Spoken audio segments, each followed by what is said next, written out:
Hello everyone and welcome back to my channel Edmond with Daros. And for today's quick tutorial, and I'm going to show you guys on how to turn off the sticky case pop-up on your Windows 10 or Windows 11 computer. And without further ado, and let's go ahead. So all you have to do is to open up on a search menu and then type mo lang dito yung settings and then click mo lang dito yung open. And then dito sa settings, ang next step ay kailangan mo nang i-select dito yung accessibility. So click mo lang yan. And then dito sa accessibility, ang next step ay scroll down. And then dito lang sa interactions, under dito ay kailangan mo nang i-select dito yung keyboard. So click mo lang yan.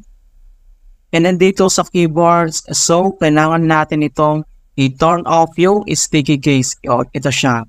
So makikita mo kaagad dito sa unahan. And then dito lang sa right side, so itoggle off lang natin. So after dito, in another solution and guide na pwede natin gawin, so close lang natin tong settings. Dito lang ulit sa search menu, and then type mo lang dito yung control panel. And then click mo lang dito yung open. And then next step, dito lang sa taas, dito lang sa right side, makikita mo dito yung icon na yan. So kailangan mo lang i-click yan, and then select mo lang yung category. So, click yung category.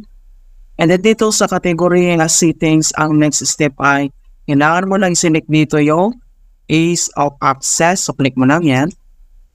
And then dito sa ease of access centers, ang next step ay kailangan mo lang select dito yung change how your keyboard works. So, click mo lang yan.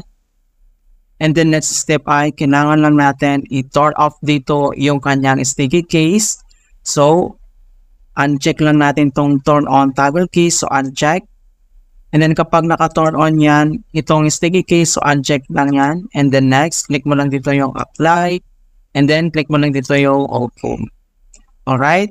So, ganoon lang po kasimple on how to turn off the sticky case pop-up in Windows 10 and Windows 11. And please don't forget to like this video, subscribe to my channel for more quality content. Thank you guys and see you in my next tutorial.